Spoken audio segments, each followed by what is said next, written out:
शहर की ताजा तरीन व खास खबरों के लिए अमरावती मंडल न्यूज चैनल को सब्सक्राइब करें तथा बेल आइकन को जरूर दबाएं।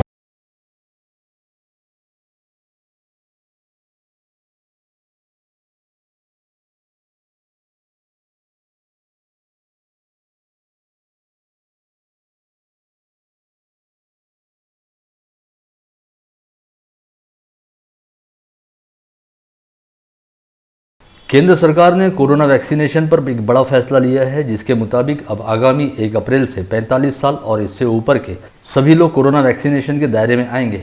इसके लिए उन्हें सिर्फ कोविन पोर्टल पर जाकर अपना रजिस्ट्रेशन कराना होगा। पश्चात वे सरकारी या प्राइवेट सेंटर पर जाकर टीका लगवा सकेंगे। केंद्रीय मंत्री प्रकाश जावड़ेकर ने मंगलवार को एक पत्रकार परिषद में कहा कि देश में वैक्सीन की कोई कमी नहीं है, लोगों को केवल अपना रजिस्ट्रेशन कराना है और उन्हें बड़ी आसानी से सरकारी व प्राइवेट सेंटर पर वैक्सीन मिल जाएगी। केंद्रीय स्वास्थ्य मंत्रालय तथा ICMR की ओर से कोविड टीकाकरण अभियान शुरू होने के 65वें दिन टीकाकरण के नियमों में कुछ संशोधन किया गया है। इससे पहले कोविशील्ड वैक्सीन का पहला डोज लगाए जाने के बाद 28वें दिन यानी चौथे सप्ताह में दूसरा डोज लगाया जाता था। वहीं अब नए निर्देशों के तहत कोविशील्ड का दूसरा डोज 4 से 8 सप्ताह के भीतर लगाया जा सकेगा। साथ ही पहला डोज लगाने के बाद दूसरा डोज लगाने हेतु 6 सप्ताह के विंडो पीरियड को सबसे बेहतरीन बताया गया है। इसमें भी यह विशेष उल्लेखनीय है कि यह संशोधन केवल कोविशील्ड की वैक्सीन हेतु किया गया है और कोवैक्सीन के दोनों डोज पहले की तरह 4 से 6 सप्ताह के अंतराल में ही दिए जाएंगे। इस आशय की जानकारी जिला स्वास्थ्य चिकित्सक डॉक्टर श्याम सुंदर निकम द्वारा दी गई है। इस बारे में जानकारी देते हुए CS डॉक्टर निकम ने बताया कि जो लोग इससे पहले कोविशील्ड वैक्सीन का पहला डोज ले चुके हैं, अब उन्हें भी दूसरा डोज लेने के लिए 2 सप्ताह का अतिरिक्त समय मिलेगा। साथ ही उन्होंने यह भी सलाह दी कि वैक्सीन का पहला डोज लगवाने के बाद दूसरा डोज लगवाने हेतु 6 सप्ताह का अंतराल सबसे बेहतरीन है। ऐसे में सभी को चाहिए कि वे पहला डोज लगवाने के बाद 6वें सप्ताह में वैक्सीन का दूसरा डोज जरूर लगवा लें, ताकि वैक्सीन का असर प्रभावी रूप से हो। विगत फरवरी माह में कोरोना संक्रमितों की लगातार बढ़ती संख्या के मद्देनजर प्रशासन द्वारा 22 फरवरी से अमरावती सहित अचलपुर तहसील में लॉकडाउन लगाने की घोषणा की गई थी, जो 6 मार्च तक चला था। इस दौरान संक्रमितों की संख्या में काफ़ी हद तक कमी आने और आम नागरिकों द्वारा लॉकडाउन के खिलाफ आवाज उठाने के चलते प्रशासन ने 6 मार्च से लॉकडाउन की शर्तों को आंशिक तौर पर शिथिल कर दिया था। लेकिन अनलॉक की प्रक्रिया को शुरू करते समय रोजाना पाए जाने वाले नए संक्रमित मरीजों को लेकर जो स्थिति थी, अब भी लगभग वही स्थिति बरकरार है और इस समय रोजाना 400 के आसपास नए संक्रमित मरीज पाए जा रहे हैं। ऐसे में बेहद आवश्यक है कि सभी लोगों को अब भी काफ़ी सचेत रहना चाहिए, क्योंकि यदि भीड़भाड़ की स्थिति को टाला नहीं गया और प्रतिबंधात्मक नियमों का कड़ाई से पालन नहीं हुआ तो स्थिति एक बार फिर पहले की तरह भयावह हो सकती है। अतः छूट रहने के बावजूद जहाँ तक संभव हो लॉकडाउन के प्रतिबंधात्मक नियमों को एहतियात के तौर पर अमल में लाया जाना चाहिए। जिले में एक बार फिर कोविड संक्रमितों का आंकड़ा उछाल भरता दिखाई दे रहा है। मंगलवार को जिले में 24 घंटों के दौरान 514 लोगों की कोविड टेस्ट रिपोर्ट पॉजिटिव आई है। इसके साथ ही अब संक्रमितों का कुल आंकड़ा बढ़कर 46,274 पर जा पहुंचा है। वहीं विगत 24 घंटे के दौरान 461 लोग कोविड मुक्त हुए, जिन्हें कोविड अस्पतालों से डिस्चार्ज दिया गया। जिले में कोविड मुक्त होने वालों की संख्या बढ़कर अब 41,410 पर जा पहुंची है। इस समय जिले में एक्टिव पॉजिटिव मरीजों की संख्या 4,229 है, जिसमें से 1,038 मरीजों का कोविड अस्पतालों में इलाज चल रहा है। वहीं मनपा क्षेत्र में 1,365 एवं ग्रामीण क्षेत्र में 1,826 मरीज होम आइसोलेशन में रखे गए हैं। राहत वाली बात यह रही कि मंगलवार को अमरावती जिले में किसी भी कोविड संक्रमित व्यक्ति की मौत नहीं हुई। हालांकि इस समय तक कुल 635 लोग कोविड संक्रमण के चलते मौत का शिकार हो चुके हैं। पहले अमरावती शहर में आपराधिक तत्वों द्वारा चाकू, छुरे व उस्तरे जैसे हथियारों का उपयोग किया जाता था। वहीं इन दिनों अमरावती का अपराध जगत भी काफ़ी हद तक आधुनिक होता जा रहा है और अब अपराधियों द्वारा कट्टे व तमंचे का खुलकर प्रयोग किया जा रहा है, जिसके तहत आए दिन विदेशी बनावट वाली देसी पिस्तौलों व कारतूसों की शहर में तस्करी की जा रही है। ऐसे कई मामलों का अब तक खुलासा हो चुका है। गत रोज एक बार फिर नागपुरी गेट पुलिस थाना क्षेत्र में अपराध शाखा ने कार्रवाई करते हुए शेख समीर, शेख अफसर तथा मोहम्मद अवैस, मोहम्मद लतीफ़ को गिरफ्तार कर उनके पास से 3 देसी बनावट वाले पिस्तौल तथा 8 जिंदा कारतूस बरामद किए। इस मामले की फिलहाल जांच जारी है। यवतमाल जिले के घोंसा खेत परिसर में गले में तार का गुच्छा फंस जाने से एक बाघिन की मौत होने की घटना मंगलवार को सामने आई। मृत बाघिन की उम्र 4 वर्ष बताई गई है। घोनोसा से सोनेगांव पगडंडी मार्ग पर एक नाले में चरवाहे को यह बाघिन मृतावस्था में दिखाई दी। जिसकी खबर मिलते ही वन विभाग का दल तुरंत घटनास्थल पर पहुंचा। निगमायुक्त प्रशांत रोड़े द्वारा जानकारी दी गई है कि लॉकडाउन की शर्तों को शिथिल करने के साथ ही प्रशासन द्वारा कई नियमों को बेहद कड़ाई के साथ लागू किया जा रहा है। इन दिनों शहर के सभी व्यापारिक प्रतिष्ठानों व बाजारों में अच्छी खासी भीड़भाड़ है।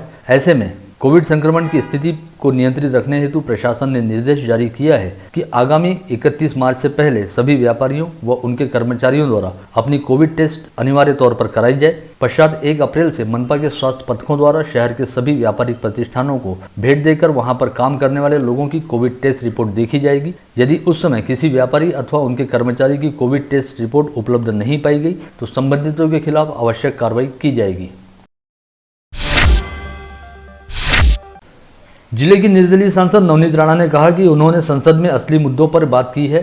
संविधान और लोगों ने जो अधिकार दिया है उन्होंने उसी हिसाब से बात की है और शिवसेना के सांसद अरविंद सावंत को इससे मिर्ची लग गई। अरविंद सावंत कह रहे हैं कि उनकी बॉडी लैंग्वेज अच्छी नहीं थी। ऐसे में अब क्या कोई पुरुष उन्हें यह बताएगा कि उन्हें कैसे अपनी बात रखनी है। यह उनका अपना तरीका है कि वे कैसे अपने विचार रखती हैं। सांसद नवनीत राणा के मुताबिक जब उन्होंने संसद में अपना भाषण खत्म किया तो लॉबी में क्रॉस होते समय सांसद सावंत ने उनसे कहा कि अब तुम्हारी बारी है और तुम्हें जेल भेजना होगा। गौरतलब है कि महाराष्ट्र के गृह मंत्री अनिल देशमुख पर इन दिनों जो आरोप लगे हैं उसके बाद से ही संसद में जबरदस्त बवाल हो रहा है। बीजेपी की ओर से इस मामले को बड़े जोर शोर से उठाया गया। वहीं सांसद नवनीत राणा ने भी संसद में अपनी बात कही।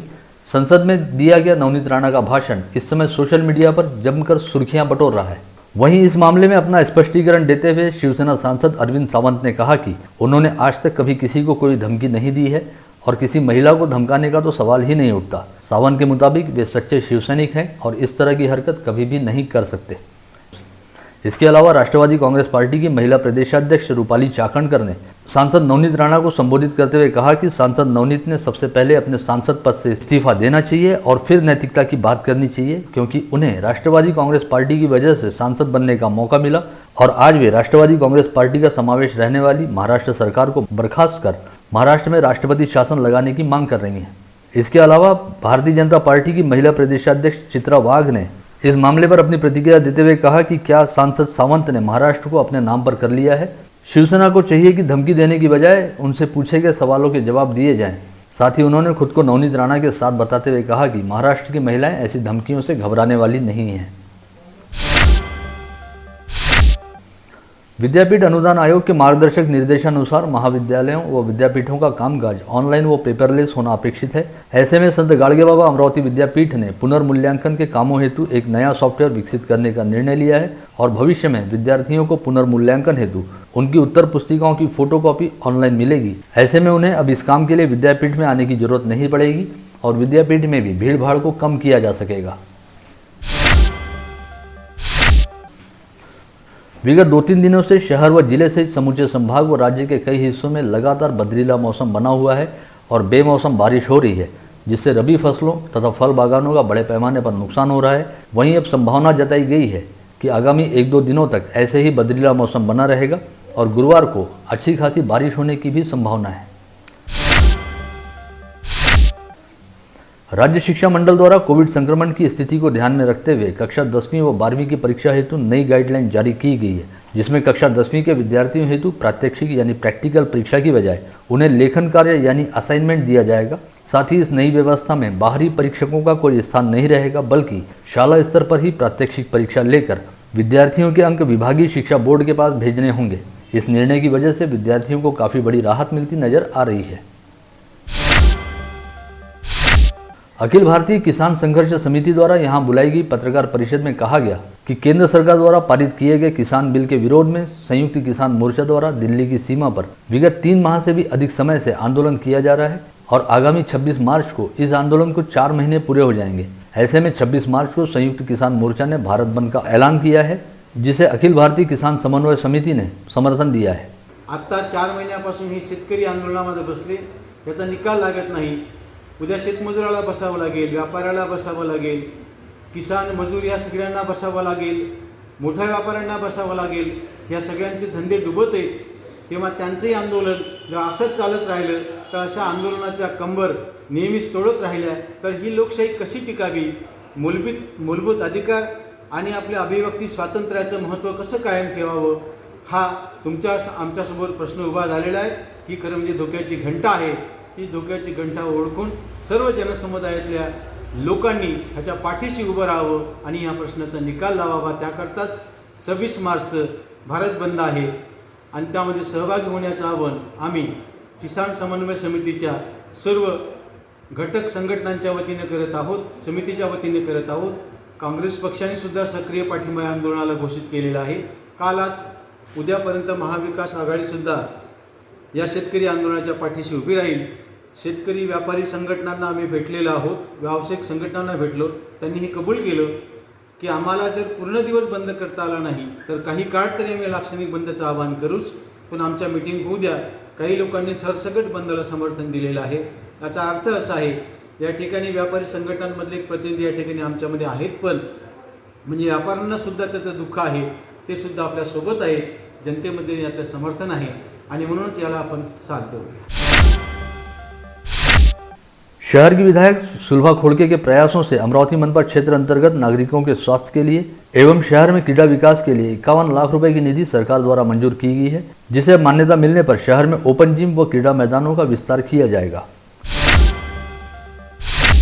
महज 19 वर्ष की आयु में देश की आज़ादी के लिए हंसते हंसते फांसी चढ़ जाने वाले वीर सपूत अमर शहीद हेमू कालानी की जयंती अवसर पर उनके चित्र का अनावरण मनपा के सभागार में किया गया। इस अवसर पर महापौर चेतन गावंडे, उप महापौर कुसुम साहू, पार्षद बलदेव बजाज व श्रीचंद तेजवानी सहित पूज्य पंचायत कंवरनगर के अध्यक्ष वासुदेव नौलानी एवं भारतीय सिंधु सभा के ओम प्रकाश उर्फ सदु पुलशी आदि उपस्थित थे। इस समय कोरोना महामारी के चलते रक्त की किल्लत महसूस हो रही है। इस बात के मद्देनजर doctor Panjabrao Deshmukh medical college, रक्तदान समिति तथा अमरावती जिला केमिस्ट एंड ड्रगिस्ट एसोसिएशन के संयुक्त तत्वाधान में 23 मार्च को अंतर्राष्ट्रीय रक्तदान व प्लाज्मा डोनेट शिविर का आयोजन किया गया। दवा बाजार में आयोजित इस शिविर में 108 लोगों ने रक्तदान किया। इसके साथ ही शहीद दिवस पर पीडीएमसी एवं रक्तदान समिति की ओर से पंजाबराव देशमुख मेडिकल कॉलेज एवं अस्पताल में रक्तदान शिविर का आयोजन किया गया। शहीदों की स्मृति में आयोजित इस रक्तदान शिविर में 115 लोगों द्वारा स्वयं स्फूर्त तौर पर रक्तदान किया गया। शहीद भगत सिंह, राजगुरु एवं सुखदेव की 90वीं पुण्यतिथि के अवसर पर परतवाड़ा शहर के बीएमएस डॉक्टरों के संगठन इंटीग्रेटेड मेडिकल एसोसिएशन की ओर से मंगलवार को एक भव्य रक्तदान शिविर का आयोजन किया गया। सुबह 8 बजे से दोपहर 2 बजे तक चले इस शिविर में करीब 177 लोगों ने स्वयं स्फूर्त तौर पर रक्तदान करते हुए शहीदों को श्रद्धांजलि अर्पित की। स्थानीय कैंसर अस्पताल में अमरावती जिला माहेश्वरी संगठन की ओर से कोविड टीकाकरण शिविर का आयोजन किया गया। इस शिविर में 98 लोगों ने कोविड वैक्सीन का टीका लगवाया। खुद के ओहदे और रसूख का दुरुपयोग करते हुए धारनी तहसील कार्यालय में जब्त की गई रेत का उपयोग कर स्वच्छता गृह का निर्माण किया जा रहा है। इस अवैध निर्माण के लिए धारनी के तहसीलदार के खिलाफ फौजदारी अपराध दर्ज करने की मांग आदिवासी क्षेत्र के सैकड़ों घरकुल धारकों द्वारा की जा रही है। घरकुल के ये सभी लाभार्थी सिर्फ रेत उपलब्ध न होने से अपने सपनों का आशियाना नहीं बना पा रहे। इस समय मार्च माह खत्म होने को है।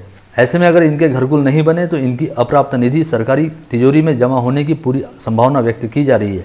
यहाँ पर यह सवाल भी पूछा जा रहा है कि तहसीलदार अतुल पटोले को किसने यह अधिकार दिया कि वे तहसील कचहरी में जब्त कर खड़े किए गए रेती लदे ट्रैक्टरों से रेत का उपयोग करने की अनुमति शौचालय निर्माण हेतु ठेकेदार को दें। जिले के अंजनगांव स्थित अल उमर जिनिंग प्रेसिंग फैक्ट्री द्वारा अकोट तहसील के 4 किसानों के साथ धोखाधड़ी व 420 करने के मामले में कृषि उपज मंडी ने अल उमर जिनिंग की अनुज्ञप्ति को रद्द करने का निर्णय लिया है। इस आशय का प्रस्ताव बाजार समिति में सर्वसम्मति से पारित किया गया। अंजनगांव के औद्योगिक क्षेत्र में स्थित अल उमर के मालिकों ने किसानों को उनके कपास की रकम तो अदा नहीं की, उल्टे रकम मांगने पर सभी को जान से मारने की धमकी दी थी, जिसकी शिकायत कृषि उपज मंडी के पास किसानों द्वारा दर्ज कराई गई थी। चांदूर बाजार तहसील अंतर्गत आने वाले बोर्डी नाला प्रकल्प बोरगांव का निर्माण कार्य शुरू है। इस सिंचाई प्रकल्प का निर्माण कार्य एस.एन. ठक्कर कंपनी की ओर से वीयूवी कंपनी को दिया गया है। बोर्डा नाला प्रकल्प के निर्माण के लिए 1.5 लाख ब्रास मुरुम की आवश्यकता है, जिसमें से अब तक 30 से 40 हजार ब्रास मुरुम का इस्तेमाल किया गया है। विगत 2 माह से तहसील के पाला, सिराजगांव कस्बा, ब्राह्मणवाड़ा, थड़ी, चांदूर बाजार मार्ग से डंपर व ट्रक द्वारा मुरुम भिजवाया जा रहा है और पाला से मुरुम की ढुलाई एक ही रॉयल्टी पास पर 3 से 4 ट्रिप की जा रही है। ऐसे में अवैध ढुलाई करने वालों पर कार्रवाई की जाए, ऐसी मांग तहसील भाजपा की ओर से की गई है। इसी के साथ आज का बुलेटिन यहीं समाप्त होता है। कल दोबारा आप सभी से मुलाकात होगी ऐसे ही कुछ खास खबरों को लेकर। तब तक के लिए नमस्कार।